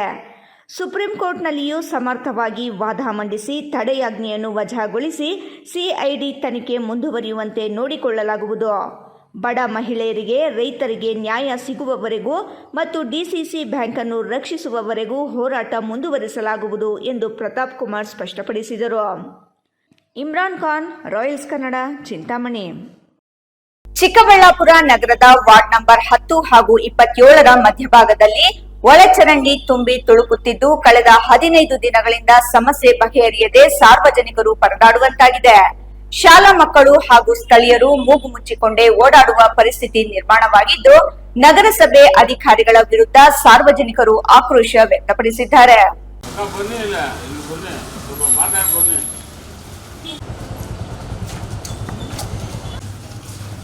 ಇದು ಚಿಕ್ಕಬಳ್ಳಾಪುರ ನಗರದ ವಾರ್ಡ್ ನಂಬರ್ 10 ಹಾಗೂ 27ರ ಮಧ್ಯೆ ಕಂಡುಬರುತ್ತಿರುವ ಅವ್ಯವಸ್ಥೆಯ ದೃಶ್ಯ. ತುಂಬಿ ತುಳುಕುತ್ತಿರುವ ಒಳಚರಂಡಿ, ರಸ್ತೆಯಲ್ಲೇ ಹರಿಯುತ್ತಿರುವ ಕೊಳಚೆ ನೀರು, ದುರ್ವಾಸನೆಯಿಂದ ಸ್ಥಳೀಯರು ಹಾಗೂ ಸಾರ್ವಜನಿಕರು ಹೈರಾಣಾಗಿದ್ದಾರೆ. ಗಂಗಮ್ಮಗುಡಿ ದೇವಸ್ಥಾನದ ಹಿಂಭಾಗದಿಂದ ಸಾಧು ಮಠಕ್ಕೆ ತೆರಳುವ ರಸ್ತೆಯಲ್ಲೇ ಈ ಸಮಸ್ಯೆ ಎದುರಾಗಿದೆ. ಕಳೆದ 15 ದಿನಗಳಿಂದ ಒಳಚರಂಡಿ ತುಂಬಿ ತುಳುಕುತ್ತಿದ್ದರೂ ನಗರಸಭೆ ಅಧಿಕಾರಿಗಳು ಸಮಸ್ಯೆ ಪರಿಹರಿಸಲು ಮುಂದಾಗಿಲ್ಲ ಎಂಬುದು ಸ್ಥಳೀಯರ ಆರೋಪ ಕೇಳಿಬಂದಿದೆ. ಪ್ರತಿದಿನ ಇದೇ ರಸ್ತೆಯಲ್ಲಿ ಶಾಲಾ ಮಕ್ಕಳು, ಮಹಿಳೆಯರು, ವೃದ್ಧರು ಸೇರಿದಂತೆ ನೂರಾರು ಮಂದಿ ಸಂಚರಿಸುತ್ತಾರೆ. ಆದರೆ ಕೊಳಚೆ ನೀರು ರಸ್ತೆಯಲ್ಲಿ ಹರಿಯುತ್ತಿರುವುದರಿಂದ ಜನರು ಮೂಗು ಮುಚ್ಚಿಕೊಂಡು ಓಡಾಡುವ ಪರಿಸ್ಥಿತಿ ನಿರ್ಮಾಣವಾಗಿದೆ. ಒಳಚರಂಡಿ ಸಮಸ್ಯೆಯಿಂದ ಸುತ್ತಮುತ್ತಲಿನ ಪ್ರದೇಶದಲ್ಲಿ ದುರ್ವಾಸನೆ ಹರಡಿದ್ದು ಸೊಳ್ಳೆಗಳ ಕಾಟವೂ ಹೆಚ್ಚಾಗಿದೆ ಎನ್ನಲಾಗುತ್ತಿದೆ. ಕೊಳಚೆ ನೀರು ಮತ್ತಷ್ಟು ದಿನ ಇದೇ ರೀತಿ ಹರಿದರೆ ಸಾರ್ವಜನಿಕರ ಆರೋಗ್ಯದ ಮೇಲೂ ಪರಿಣಾಮ ಬೀರುವ ಆತಂಕ ಸ್ಥಳೀಯರಲ್ಲಿ ಮೂಡಿದೆ. ಜನರ ಸಮಸ್ಯೆಗಳಿಗೆ ಸ್ಪಂದಿಸಬೇಕಾದ ನಗರಸಭೆ ಅಧಿಕಾರಿಗಳ ನಿರ್ಲಕ್ಷ್ಯಕ್ಕೆ ಸ್ಥಳೀಯರು ಅಸಮಾಧಾನ ವ್ಯಕ್ತಪಡಿಸಿದ್ದಾರೆ. ತಕ್ಷಣವೇ ಸ್ಥಳಕ್ಕೆ ಭೇಟಿ ನೀಡಿ ಒಳಚರಂಡಿ ಸ್ವಚ್ಛಗೊಳಿಸಿ ಶಾಶ್ವತ ಪರಿಹಾರ ಕಲ್ಪಿಸಬೇಕೆಂದು ಒತ್ತಾಯಿಸಿದ್ದಾರೆ. 15 ದಿನಗಳಿಂದ ಕಾಡುತ್ತಿರುವ ಒಳಚರಂಡಿ ಸಮಸ್ಯೆ, ಸಾರ್ವಜನಿಕರು ಮತ್ತು ಶಾಲಾ ಮಕ್ಕಳ ಪರದಾಟ, ನಗರಸಭೆ ಅಧಿಕಾರಿಗಳು ಯಾವಾಗ ಎಚ್ಚೆತ್ತುಕೊಳ್ಳುತ್ತಾರೆ ಎಂಬುದನ್ನು ಕಾದು ನೋಡಬೇಕಿದೆ. ಫುಲ್ಲು ಚರಂಡಿ ಸ್ಮೆಲ್ಲು, ಸುತ್ತಮುತ್ತ ಇರೋಕ್ಕೆ ಆಗ್ತಾಯಿಲ್ಲ. ಬರೀ ನೀರು ಬರ್ತಾ ಇದೆ, ಎಲ್ಲ ಒಳ್ಳೆ ನೀರು ಬರ್ತಾ ಇದೆ. ಎಷ್ಟು ಸತಿ ಹೇಳಿದ್ರೂ ಅವರು ರಿಪೇರಿ ಮಾಡಿಸಿದ್ರೂ ಏನೂ ಬರ್ತಾಯಿಲ್ಲ. ನೀರೆಲ್ಲ ಗಲೀಜೆ ಬರ್ತಾಯಿದೆ. ಈ ಚರಂಡಿ ರೋಡಲ್ಲಿ ಓಡಾಡೋಕ್ಕಂತೂ ಆಗೋದೇ ಇಲ್ಲ. ಇವಾಗ ನಲ್ಲಿ ನೀರು ಬಿಟ್ರೂ ಅಷ್ಟೇ ಏಕ ಹೋಗ್ತಾ ಇರ್ತದೆ ನೀರು. ಈಗ ನಿಮ್ಗೇನು ಸಮಸ್ಯೆ ಆಗಿದೆ ಸರ್? ಏನಿಲ್ಲ, ಈಗ ಸ್ಮೆಲ್ಲು ವಾರದಿಂದ ಓಪನ್ ಆಗಿರೋದಕ್ಕಿಂತ ಸ್ಕೂಲ್ಸಲ್ಲು ಕಡೆನೂ ಅಷ್ಟೇ. ಇದು ನೀರು ಮಾಮೂಲಿ ವಾಟರ್ ನೀರು, ಇದು ನೀರು ಎಲ್ಲನೂ ಗಲೀಜೆ ಬರ್ತಾ ಇದೆ. ಎಷ್ಟು ಸತಿ ಹೇಳಿದ್ರು ಅವರು ಇಲ್ಲ ನಾವು ಹೊಸ ಪೈಪ್ ಹಾಕಿದ್ದೀವಿ ಅಂತಾರೆ, ಆದ್ರೂ ಏನೂ ಯೂಸ್ ಇಲ್ಲ, ಹಂಗೆ ಬರ್ತಾಯಿದೆ, ಒಂದೇ ಬರ್ತಾಯಿದೆ. ಈಗ ನೀವೇ ನೋಡಿದ್ರಲ್ಲ, ಎಲ್ಲ ಗಲೀಜು ನೀರೇ. ಸಂಪಿಗೆ ಯಾವ ಥರ ಬರ್ತಾಯಿದೆ? ಅದು ಪೈಪಲ್ಲೇ ಬರ್ತಾಯಿದೆ, ಡೈರೆಕ್ಟ್ ಪೈಪಲ್ಲೇ ಬರ್ತಾಯಿದೆ. ಯಾವ ನೀರದು? ಅದು ಜಕ್ಕಲ್ ಮಡ್ಗು ನೀರು. ಅದರಲ್ಲಿ ಕೊಳಚೆ ನೀರು? ಹಾಂ, ಜಕ್ಕಲ್ ಮಡ್ಗು ನೀರು ಅಂತ ಬಿಟ್ಟಿದ್ದಾರೆ. ಕುಡಿಯೋ ನೀರು ಮಾತ್ರ ಸ್ವಲ್ಪ ಚೆನ್ನಾಗಿ ಬರುತ್ತೆ, ಇನ್ನೆಲ್ಲ ಅದೇ. ಈ ಕಡೆ ಈ ಏರಿಯಾ ಫುಲ್ಲು ಅದೇ. ಅದಕ್ಕೂ ಕೊಳಚೆ ನೀರು ಮಿಕ್ಸ್ ಆಗಿದೆಯಾ ಅಂತೀರಾ? ಡೈರೆಕ್ಟ್ ಇದೆ, ಇಲ್ಲೇ ಇದೆಯಲ್ಲ ಸಂಪಲ್ಲೆಲ್ಲ ನೋಡೋ ಅದೇ ಥರ ನೀರೇ ಇದೆ. ಕೊಳಚೆ ನೀರು ಈ ಮೆನ್ಷನ್ ಮಾಡಿ ಸರ್, ಹೇಳಿ ಅದು. ಅದೇ ಫುಲ್ಲು ಕೊಳಚೆ ನೀರು, ಫುಲ್ಲು ನಾವು ಯೂಸ್ ಮಾಡೋಕ್ಕಾಗ್ತಾಯಿಲ್ಲ. ಬಕೆಟಲ್ಲಿ ಹಿಡಿದ್ರೂ ಕೂಡ ನೀರು ತುಂಬ ಬರ್ತಾಯಿದೆ, ಫುಲ್ಲು ಗಲೀಜು ಬರ್ತಾಯಿದೆ. ಇವಾಗ ಆ ಗುಣಿಯಿಂದ ಏನು ಸಮಸ್ಯೆಗಳಾಗ್ತಾ ಇದೆ ನಿಮ್ಮ ಮನೆಯವ್ರಿಗೆ, ಈ ಸುತ್ತಮುತ್ತ ಮನೆಯವ್ರಿಗೆ? ಇಲ್ಲ, ಓಡಾಡೋದು ಎಲ್ಲ ಇನ್ಫೆಕ್ಷನ್ನು, ಎಲ್ಲ ಇನ್ಫೆಕ್ಷನ್ ಆಗ್ತಾಯಿದೆ ಅಷ್ಟೇ. ಇವಾಗ ನಾವು ಅಲ್ಲಿಂದ ಗಾಡೀಲಿ ಬರ್ತೀವಿ, ಅದೇ ಮನೆ ಒಳಗಡೆ ಬರುತ್ತೆ. ಮನೆ ಒಳಗಡೆ ಹೋಗಿ ನಾವು ಹಂಗೆ ಹೋಗ್ತೀವಿ, ಅವಾಗೆಲ್ಲ ಇನ್ಫೆಕ್ಷನ್ ಜಾಸ್ತಿ ಆಗ್ತಾಯಿದೆ. ನಗರಸಭೆ ಅವ್ರಿಗೆ ಏನಾದ್ರು ಹೇಳೋಕ್ಕೆ ಇಷ್ಟಪಡ್ತೀವಿ? ಇಲ್ಲ, ಬೇಗ ಕ್ಲಿಯರ್ ಮಾಡಿಕೊಡಿ ಅಷ್ಟೇ, ಇನ್ನೇನಿಲ್ಲ. ಅದು ಬಂದು ತೆಗೆದು ಇವಾಗೆ ವಾರ ಆಯಿತು, ಇದುವರೆಗೂ ಇಲ್ಲ. ಅದರಿಂದ ಒಂದು 20 ದಿವಸ ಹಂಗೆ ನೀರು ಹೊರ್ಕೊಂಡೇ ಹೋಗ್ತಾಯಿತ್ತು, ಯಾರೂ ಏನು ಕೇರ್ ಮಾಡಲಿಲ್ಲ. ನಾವು ಅಲ್ಲಿಗೂ ಇನ್ಸ್ಟಾಗ್ರಾಮು ಇದರಲ್ಲೆಲ್ಲ ಹಾಕಿದ್ವಿ, ಅವ್ರಿಗೆ ಫೋನ್ ಮಾಡಿಬಿಟ್ಟು ಹೇಳಿದ್ದೀವಿ ಸರ್ ಮಾಡ್ತೀನಿ ಅಂತಂದ್ರು, ಯಾರು ಸರ್ ಮಾಡಿಲ್ಲ. ನಿಮ್ಮ ಹೆಸರು ಸರ್? ಪ್ರಕಾಶ್. ಮೋಹನ್ ಕುಮಾರ್, ರಾಯಲ್ಸ್ ಕನ್ನಡ, ಚಿಕ್ಕಬಳ್ಳಾಪುರ. ಇದೀಗ ಸಣ್ಣದೊಂದು ವಿರಾಮದ ನಂತರ ರಾಯಲ್ಸ್ ಕನ್ನಡ ಪ್ರೈಮ್ ನ್ಯೂಸ್ ಮುಂದುವರಿಯುತ್ತದೆ. ನಮಸ್ಕಾರ ಕರ್ನಾಟಕ. ಮದ್ಯಪಾನ ಮಾಡಿ ಪ್ರತಿದಿನ ನಿಮ್ಮ ಮನೆಯಲ್ಲಿ ಜಗಳ, ಕಿರಿಕಿರಿ ಮಾಡುತ್ತಿದ್ದಾರೆಯೇ? ಎಷ್ಟೇ ಪ್ರಯತ್ನ ಮಾಡಿ ಯಾವುದೇ ನಾಟಿ ಔಷಧಿ ಕೊಡಿಸಿದರೂ ಪ್ರಯೋಜನವಾಗುತ್ತಿಲ್ಲವೇ? ಎಲ್ಲಾ ದೇವರ ಮೊರೆ ಹೋದರೂ ಡ್ರಿಂಕ್ಸ್ ಮಾಡುವುದನ್ನು ಬಿಡಿಸಲು ನಿಮಗೆ ಸಾಧ್ಯವಾಗುತ್ತಿಲ್ಲವೇ? ಆಣೆ ಪ್ರಮಾಣ ಮಾಡಿಯೂ ಸಹ ಎಣ್ಣೆ ಹೊಡೆಯೋದನ್ನ ಸ್ಟಾಪ್ ಮಾಡ್ತಿಲ್ಲವೇ? ಗುಟ್ಕಾ, ತಂಬಾಕು, ಬೀಡಿ, ಸಿಗರೆಟ್ ಹವ್ಯಾಸದಿಂದ ದೂರ ಬರಲು ಸಾಧ್ಯವಾಗುತ್ತಿಲ್ಲವೇ? ಮತ್ತೇಕೆ ತಡ? ಈಗಲೇ ಟಿವಿ ಸ್ಕ್ರೀನ್ ಮೇಲೆ ಡಿಸ್ಪ್ಲೇ ಆಗುತ್ತಿರುವ ಮೊಬೈಲ್ ನಂಬರ್ಗೆ ಕಾಲ್ ಮಾಡಿ ಯಾವುದೇ ರೀತಿಯ ಸೈಡ್ ಎಫೆಕ್ಟ್ ಇಲ್ಲದ 100% ಹರ್ಬಲ್, GMP ಸರ್ಟಿಫೈಡ್ ಮತ್ತು ಕ್ಲಿನಿಕಲಿ ಅಪ್ರೂವ್ಡ್ ಆಗಿರುವ ಔಷಧಿಯನ್ನ ಬುಕ್ ಮಾಡಿ. ನಿಮ್ಮ ದುಶ್ಚಟಗಳನ್ನ ದೂರ ಮಾಡಿ ಆರೋಗ್ಯಕರ ಜೀವನವನ್ನ ನಿಮ್ಮದಾಗಿಸಿಕೊಳ್ಳಿ. Mobile number 9739952121.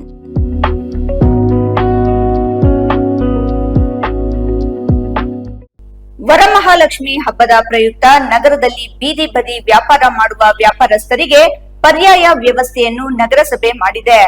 ಈ ಬಾರಿ ಎಲ್ಲಾ ವ್ಯಾಪಾರಸ್ಥರು ಪಾಲಿಟೆಕ್ನಿಕ್ ಮೈದಾನದಲ್ಲಿ ವ್ಯಾಪಾರವನ್ನು ನಡೆಸಬಹುದಾಗಿದೆ ಎಂದು ನಗರಸಭೆ ಪೌರಾಯುಕ್ತ GN ಚಲಪತಿ ತಿಳಿಸಿದರು.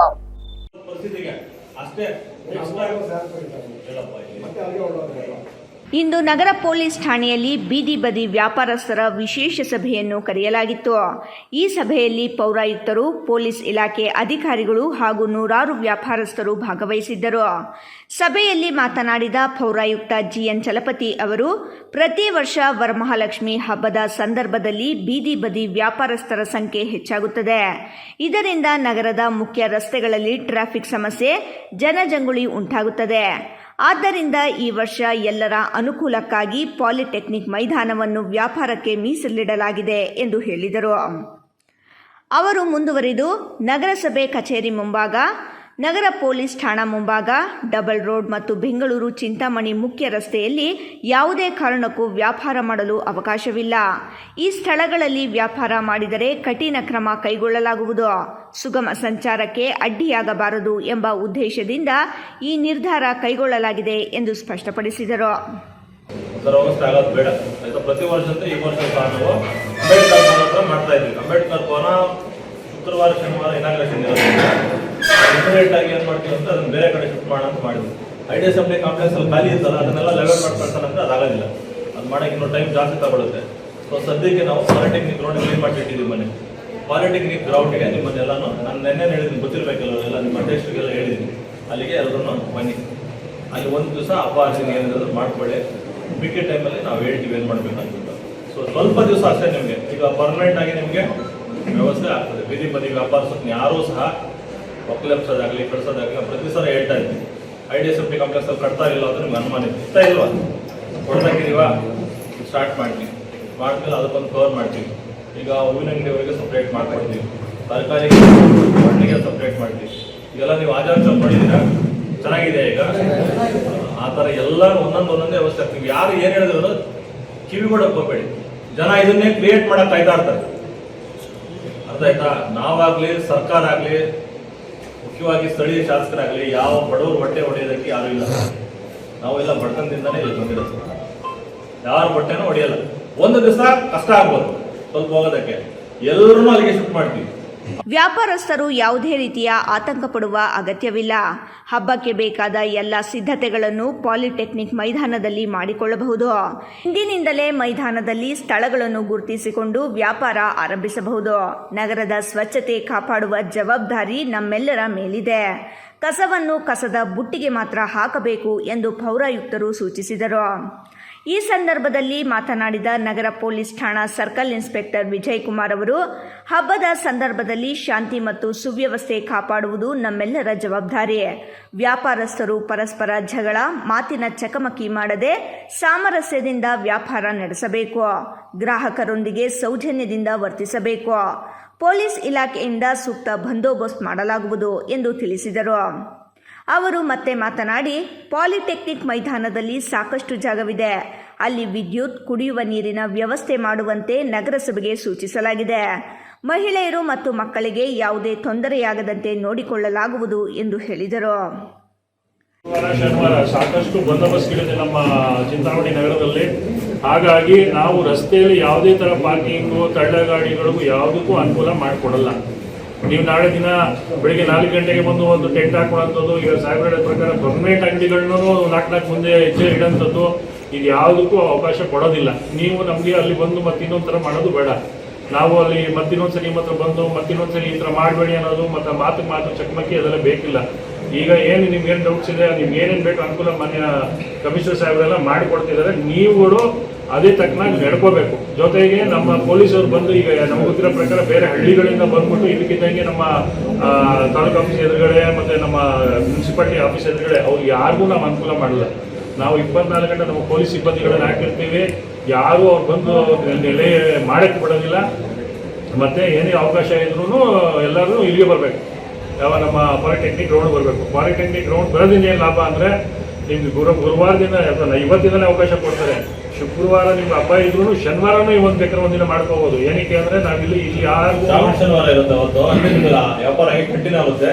ಜೊತೆಗೆ ಶನಿವಾರ ನಮ್ದಲ್ಲಿ ಪ್ರೋಟೋಕಾಲ್ ಇರೋದ್ರಿಂದ, ಶನಿವಾರ ನಮ್ಮಲ್ಲಿ ಸಾಕಷ್ಟು ಮೂವ್ಮೆಂಟ್ ಇರೋದ್ರಿಂದ, VIP ಮೂವ್ಮೆಂಟ್ ಇರೋದ್ರಿಂದ ರಸ್ತೆಯಲ್ಲಿ ನಾವು 0 ಮೇಂಟೈನ್ ಮಾಡ್ತೀವಿ. 0 ಅಂದ್ರೆ ಯಾವ ವ್ಯಕ್ತಿ, ಯಾವ ವಾಹನಕ್ಕೂ ನಾವು ನಿಲ್ಗಡೆ ಕೊಡೋದಿಲ್ಲ. ಯಾವ ರಸ್ತೆ, ನಮ್ಮ ಬೆಂಗಳೂರು ರಸ್ತೆ ಆಗಲಿ, ನಮ್ಮ ಡಬಲ್ ರಸ್ತೆ ಆಗಲಿ, ಯಾವ ರಸ್ತೆಗೂ ನಾವು ಅದನ್ನು ಅನುಕೂಲ ಮಾಡಿಕೊಡಲ್ಲ. ಈಗ ಆ ಮಟ್ಟಕ್ಕೆ ಅದ್ರದ್ದು ಸೇರಿಸಿ ಹೇಳ್ಬಿಡ್ತೀನಿ. ದಯವಿಟ್ಟು ಶನಿವಾರ ದಿನ ನಿಮ್ಮ ಗಾಡಿಗಳು ವೆಹಿಕಲ್ಗಳು ಏನಿದ್ರು ಪಾಲಿಟೆಕ್ನಿಕ್ ಗ್ರೌಂಡಲ್ಲೇ ಪಾರ್ಕಿಂಗ್. ಸಭೆಯಲ್ಲಿ ಭಾಗವಹಿಸಿದ್ದ ವ್ಯಾಪಾರಸ್ಥರು ನಗರಸಭೆ ಮತ್ತು ಪೊಲೀಸ್ ಇಲಾಖೆಯ ಈ ನಿರ್ಧಾರವನ್ನು ಸ್ವಾಗತಿಸಿದರು. ಪ್ರತಿ ವರ್ಷ ರಸ್ತೆ ಬದಿ ವ್ಯಾಪಾರ ಮಾಡುವುದರಿಂದ ಪೊಲೀಸರು ಮತ್ತು ನಗರಸಭೆ ಅಧಿಕಾರಿಗಳೊಂದಿಗೆ ಸಮಸ್ಯೆಯಾಗುತ್ತಿತ್ತು. ಈ ಬಾರಿ ಒಂದೇ ಕಡೆ ಎಲ್ಲರಿಗೂ ಅವಕಾಶ ಕೊಟ್ಟಿರುವುದು ಒಳ್ಳೆಯದಾಗಿದೆ ಎಂದು ಒಬ್ಬ ಹಿರಿಯ ವ್ಯಾಪಾರಸ್ಥರು ಅಭಿಪ್ರಾಯಪಟ್ಟರು. ಪಾಲಿಟೆಕ್ನಿಕ್ ಮೈದಾನ ನಗರದ ಮಧ್ಯಭಾಗದಲ್ಲಿರುವುದರಿಂದ ಗ್ರಾಹಕರಿಗೆ ಬರಲು ಅನುಕೂಲವಾಗುತ್ತದೆ. ಅಲ್ಲದೆ ವಾಹನ ನಿಲುಗಡೆಗೂ ಸಾಕಷ್ಟು ಸ್ಥಳವಿರುವುದರಿಂದ ಟ್ರಾಫಿಕ್ ಸಮಸ್ಯೆ ಕಡಿಮೆಯಾಗಲಿದೆ. ನಗರಸಭೆ ಅಧಿಕಾರಿಗಳು ಮೈದಾನದಲ್ಲಿ ಸ್ವಚ್ಛತೆ, ಲೈಟ್, ನೀರಿನ ವ್ಯವಸ್ಥೆ ಮಾಡುವ ಕೆಲಸವನ್ನು ಈಗಾಗಲೇ ಆರಂಭಿಸಿದ್ದಾರೆ. ಹಬ್ಬ ಮುಗಿಯುವವರೆಗೂ ವಿಶೇಷ ತಂಡವನ್ನು ನಿಯೋಜಿಸಲಾಗಿದೆ. ಒಟ್ಟಾರೆಯಾಗಿ ವರಮಹಾಲಕ್ಷ್ಮಿ ಹಬ್ಬವನ್ನು ಅಚ್ಚುಕಟ್ಟಾಗಿ ಆಚರಿಸಲು ನಗರಸಭೆ, ಪೊಲೀಸ್ ಇಲಾಖೆ ಮತ್ತು ವ್ಯಾಪಾರಸ್ಥರು ಜಂಟಿಯಾಗಿ ಸಹಕರಿಸಬೇಕು ಎಂದು ಅಧಿಕಾರಿಗಳು ಮನವಿ ಮಾಡಿದರು. ಇಮ್ರಾನ್ ಖಾನ್, ರಾಯಲ್ಸ್ ಕನ್ನಡ, ಚಿಂತಾಮಣಿ. ಯುವಕ ಯುವತಿಯರ ಪ್ರತಿಭೆ ಹಾಗೂ ಸಾಮಾಜಿಕ ಚಟುವಟಿಕೆಗಳಿಗೆ ಉತ್ತೇಜನ ನೀಡುವ ನಿಟ್ಟಿನಲ್ಲಿ ಸರ್ಕಾರ ಮಹತ್ವದ ಹೆಜ್ಜೆ ಇಟ್ಟಿದೆ. ಯುವ ಜನರಲ್ಲಿ ಕ್ರೀಡೆ, ಸಂಸ್ಕೃತಿ, ವೈಜ್ಞಾನಿಕ ಮನೋಭಾವ ಹಾಗೂ ಸಾಮಾಜಿಕ ಸಾಮರಸ್ಯ ಬೆಳೆಸಲು ಭಾರತ್ ಜೋಡೋ ಯುವ ಸಂಘಗಳನ್ನು ಸ್ಥಾಪಿಸಲು ಮುಂದಾಗಿದೆ. ಈ ಕುರಿತು ಚಿಕ್ಕಬಳ್ಳಾಪುರ ಜಿಲ್ಲಾಡಳಿತ ಭವನದಲ್ಲಿ ಜಿಲ್ಲಾಧಿಕಾರಿ ಜಿ ಪ್ರಭು ಪತ್ರಿಕಾಗೋಷ್ಠಿಯಲ್ಲಿ ಮಾಹಿತಿ ನೀಡಿದ್ದಾರೆ. ಯುವಕ ಯುವತಿಯರಿಗೆ ತಮ್ಮ ಪ್ರತಿಭೆ ಅನಾವರಣಗೊಳಿಸಲು ಹಾಗೂ ಸಾಮಾಜಿಕ ಚಟುವಟಿಕೆಗಳಲ್ಲಿ ಸಕ್ರಿಯವಾಗಿ ತೊಡಗಿಸಿಕೊಳ್ಳಲು ಹೊಸ ವೇದಿಕೆ ಇದಾಗಿದೆ. ಗ್ರಾಮೀಣ ಭಾಗದಿಂದ ನಗರ ಪ್ರದೇಶದವರೆಗೂ ಯುವ ಜನರನ್ನು ಒಗ್ಗೂಡಿಸಿ ಕ್ರೀಡೆ, ಸಂಸ್ಕೃತಿ, ವೈಜ್ಞಾನಿಕ ಚಿಂತನೆ ಹಾಗೂ ಸಾಮುದಾಯಿಕ ಸಾಮಾಜಿಕ ಸಾಮರಸ್ಯವನ್ನು ಉತ್ತೇಜಿಸುವ ಉದ್ದೇಶದಿಂದ ಭಾರತ್ ಜೋಡೋ ಯುವ ಸಂಘಗಳನ್ನು ಸ್ಥಾಪಿಸಲು ಸರ್ಕಾರ ಮುಂದಾಗಿದೆ. ಪ್ರತಿ ಗ್ರಾಮ ಪಂಚಾಯಿತಿ ವ್ಯಾಪ್ತಿಯಲ್ಲಿ ಒಂದು ಭಾರತ್ ಜೋಡೋ ಯುವ ಸಂಘ ಸ್ಥಾಪಿಸುವ ಉದ್ದೇಶ ಹೊಂದಲಾಗಿದೆ. ನಗರ ಪ್ರದೇಶಗಳಲ್ಲೂ ವಾರ್ಡ್ ಮಟ್ಟದಲ್ಲಿ ಸಂಘಗಳನ್ನು ರಚಿಸಲು ಯೋಜನೆ ರೂಪಿಸಲಾಗಿದೆ ಎಂದು ಜಿಲ್ಲಾಧಿಕಾರಿ ಜಿ ಪ್ರಭು ತಿಳಿಸಿದ್ದಾರೆ.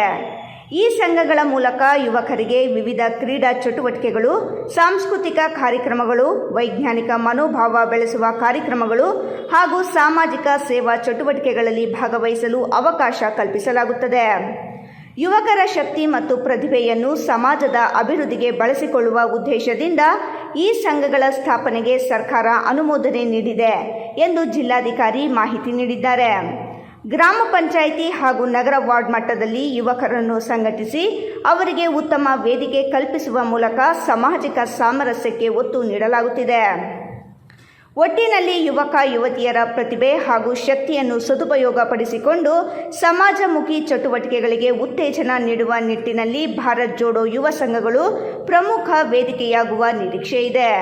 ನಮ್ಮಲ್ಲಿ ಡಿಸ್ಕ್ರಿಪೆನ್ಸಿ ಅಂತೇಳಿ ಸುಮಾರು 55,000 ಜಿಲ್ಲೆನಲ್ಲಿ 2002, 2026 ಈ ಎರಡೂ ಮತದಾರರ ಪಟ್ಟಿನಲ್ಲಿ ವ್ಯತ್ಯಾಸ ಇರುವಂಥದ್ದು. ಅದ್ರ ಹೆಸರಿರ್ಬೋದು, ಇನಿಷಿಯಲ್ ತಪ್ಪಿರ್ಬೋದು, ವಯೋಮಾನ ತಪ್ಪಿರ್ಬೋದು, ತಂದೆ ಮಕ್ಕಳಿಗಿರೋ ಅಂತರ 10 ವರ್ಷ, 15 ವರ್ಷ, 18 ವರ್ಷಕ್ಕಿಂತ ಒಳಗಿರ್ಬೋದು, 15 ವರ್ಷಕ್ಕಿಂತ ಒಳಗಿರ್ಬೋದು. ಈ ರೀತಿ ಎಲ್ಲ ಡಿಸ್ಕ್ರಿಪೆನ್ಸೀಸ್ ಏನಿದ್ದಾವೆ ಅವು ಸಣ್ಣ ಕರೆಕ್ಷನ್ಸ್ ಅಷ್ಟೇ. ಅದರಿಂದ ಯಾರನ್ನೂ ತೆಗೆಯುವಂಥದ್ದಿಲ್ಲ, ಮಾಡೋವಂಥದ್ದಿಲ್ಲ.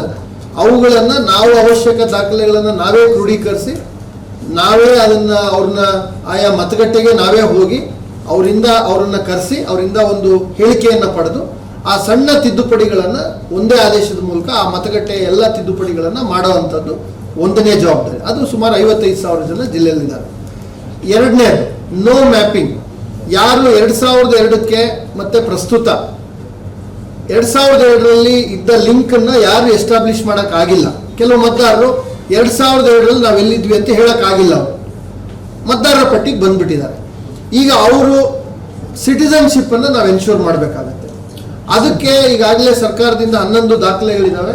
ಆ 11 ದಾಖಲೆಗಳ ಪೈಕಿ ನಾವೇ ಅವರಿಗೆ ಕಾಸ್ಟ್ ಅಂಡ್ ಇನ್ಕಮ್ ಸರ್ಟಿಫಿಕೇಟ್ ನಮ್ಮ ಜಿಲ್ಲೆಯಲ್ಲಿ ಸುಮಾರು 12 ಲಕ್ಷ ದಾಖಲೆಗಳನ್ನು ಮನೆ ಮನೆಗೂ ನಾವು ಕೊಟ್ಟಿದ್ದೇವೆ. ಜೊತೆಗೆ ಪರ್ಮನೆಂಟ್ ರೆಸಿಡೆನ್ಷಿಯಲ್ ಸರ್ಟಿಫಿಕೇಟ್ ಅಂತಲೂ ತಗೊಳ್ಳೋಕೆ ಅವಕಾಶ ಇದೆ. ಅದು ಬಿಟ್ಟು 11 ಇಲಾಖೆಗಳ ಪಟ್ಟಿ ತಮಗೂ ಎಲ್ಲರಿಗೂ ಕೂಡ ಗೊತ್ತಿದೆ. ಆ 12,600 ಜನ ಏನಿದ್ದಾರೆ ಅವ್ರಿಗೆ ಈಗಾಗಲೇ ದಾಖಲೆಗಳನ್ನು ನಾವು ಕಲೆಕ್ಟ್ ಮಾಡ್ತೀವಿ. ಅವ್ರ ಮನೆಗೆ ಹೋಗಿ ಆ ದಾಖಲೆಗಳನ್ನು ನೈಜತೆಯನ್ನು ವೆರಿಫೈ ಮಾಡಿ ಅವರ ಕುಟುಂಬದ ಇತರ ಸದಸ್ಯರು, ಇಲ್ಲಿನ ಸ್ವಾಭಾವಿಕ ನಾಗರಿಕರು ಅನ್ನೋದನ್ನು ಖಚಿತಪಡಿಸ್ಕೊಂಡು ಅದನ್ನೆಲ್ಲ ಅವ್ರನ್ನೂ ಕೂಡ ಈಗಾಗಲೇ ಅವರೆಲ್ಲ ಇವೆರಡೂ ಕ್ಯಾಟಗರಿ ಈಗಾಗಲೇ ಕರಡು ಮತದಾರರ ಪಟ್ಟಿ 24ನೇ ತಾರೀಕು ನಾವು ಪ್ರಚುರಪಡಿಸ್ತಾ ಇದ್ದೀವಿ. ಜಿಲ್ಲೆಯಲ್ಲಿ 10,69,000 ಇದ್ದರು 9,44,000 ಜನ ಈಗ ಕರಡು ಮತದಾರರ ಪಟ್ಟಿನಲ್ಲಿ ಬರ್ತಾರೆ. ASDDO 1,24,000 ಹೋಗ್ತಾ ಉಳಿಕೆ ಎಲ್ಲರೂ ಕೂಡ ಕರಡು ಮತದಾರರ ಪಟ್ಟಿನಲ್ಲಿ ಬರ್ತಾರೆ. ಆ ಕರಡು ಮತದಾರರ ಪಟ್ಟಿನಲ್ಲಿ ಈ 2 ಕ್ಯಾಟಗರಿ ಮಾತ್ರ ನಾವು ಮತ್ತೆ ಒಮ್ಮೆ ಪರಿಶೀಲನೆ ಮಾಡಿ ಆದೇಶ ಹೊರಡಿಸಿ ಅವರನ್ನು ಫೈನಲ್ ಎಲೆಕ್ಟ್ರಲ್ ರೋಲಲ್ಲಿ ಇರೋ ಥರ ನೋಡ್ಕೊಳ್ತೀವಿ. ಅಲ್ಲಿಗೆ ಒಂದು ಈ 2 ಚಟುವಟಿಕೆ ಮುಗೀತು. ಇದರಲ್ಲಿ ಯಾವುದೇ ಗೊಂದಲ ಬೇಡ. ಯಾರಿಗೆ ಇದನ್ನ ಪರಿಶೀಲನೆ ಆಗುತ್ತೆ ಮತ್ತೆ ಈ ನೋ ಮ್ಯಾಪಿಂಗ್ ಏನಿದೆ ಅವರು ಮೋಹನ್ ಕುಮಾರ್, ರಾಯಲ್ಸ್ ಕನ್ನಡ, ಚಿಕ್ಕಬಳ್ಳಾಪುರ.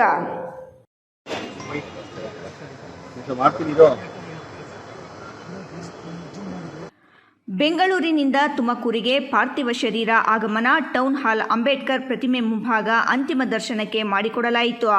ಶಾಸಕರು ಜ್ಯೋತಿ ನಾಗೇಶ್, ಮಾಜಿ ಶಾಸಕ ಮಸಾಲೆ ಜೈರಾಮ್ ಮುದ್ದಾ, ಹನುಮಗೌಡರು, ಬಿಜೆಪಿ ಜಿಲ್ಲಾಧ್ಯಕ್ಷರು ರವಿ ಹೆಬ್ಬಕ್ಕ ಸೇರಿದಂತೆ ಕಾರ್ಯಕರ್ತರು, ಅಭಿಮಾನಿಗಳು ಅಂತಿಮ ನಮನ. ಗಂಟೆಗಳ ಕಾಲ ಸಾರ್ವಜನಿಕರಿಗೆ ಅಂತಿಮ ದರ್ಶನಕ್ಕೆ ಅವಕಾಶ ನೀಡಲಾಯಿತು. ಅಂತಿಮ ದರ್ಶನದ ಬಳಿಕ ತಿಪಟೂರಿಗೆ ಪಾರ್ಥಿವ ಶರೀರವನ್ನು ರವಾನೆ ಮಾಡಲಾಯಿತು. ನಾಳೆ ತಿಪಟೂರಿನಲ್ಲಿ ಮಾಜಿ ಸಚಿವ ನಾಗೇಶ್ ಅಂತ್ಯಕ್ರಿಯೆ ಮಾಡಲಾಗುತ್ತದೆ. ಇದೀಗ ಮತ್ತೊಮ್ಮೆ ಹೆಡ್ಲೈನ್ಸ್. ಚಿಕ್ಕಬಳ್ಳಾಪುರ ಜಿಲ್ಲೆಯಲ್ಲಿ ಭಾರೀ ಪ್ರಮಾಣದ ಗೋಮಾಂಸ ಕಳ್ಳ ಸಾಗಾಟ ಪತ್ತೆ. ಗೌರಿಬಿನ್ನೂರು ರಸ್ತೆಯ ಶ್ರೀನಿವಾಸ ಸಾಗರದ ಬಳಿ ಅನುಮಾನಾಸ್ಪದವಾಗಿ ಸಾಗುತ್ತಿದ್ದ 2 ವಾಹನಗಳನ್ನು ಗೋ ರಾಷ್ಟ್ರ ರಕ್ಷಣಾ ಪಡೆಯ ಕಾರ್ಯಕರ್ತರು ತಡೆದು ಪರಿಶೀಲನೆ. ಸೋಮಲಾಪುರ ಗ್ರಾಮದ ಸರ್ವೆ ನಂಬರ್ 1ರಲ್ಲಿ ಇರುವ ಸುಮಾರು 163 ಎಕರೆ ಸರ್ಕಾರಿ ಗೋಮಾಳ ಜಮೀನಿನ ಒತ್ತುವರಿ ಹಾಗೂ ಬೃಹತ್ ಕಾಂಪೌಂಡ್ ನಿರ್ಮಾಣದ ವಿಚಾರ ದಿನದಿಂದ ದಿನಕ್ಕೆ ಹೊಸ ತಿರುವು. ಆರೋಪ ಪ್ರತ್ಯಾರೋಪ. ಚಿಕ್ಕಬಳ್ಳಾಪುರ ನಗರದ ವಾರ್ಡ್ ನಂಬರ್ 10 ಹಾಗೂ 27ರ ಮಧ್ಯಭಾಗದಲ್ಲಿ ಒಳಚರಂಡಿ ತುಂಬಿ ತುಳುಕುತ್ತಿದ್ದು ಕಳೆದ 15 ದಿನಗಳಿಂದ ಸಮಸ್ಯೆ ಬಗೆಹರಿಯದೆ ಸಾರ್ವಜನಿಕರು ಪರದಾಟ. ಇಂದಿನ ವಾರ್ತಾ ಪ್ರಸಾರ ಮುಕ್ತಾಯವಾಯಿತು. ನಮಸ್ಕಾರ.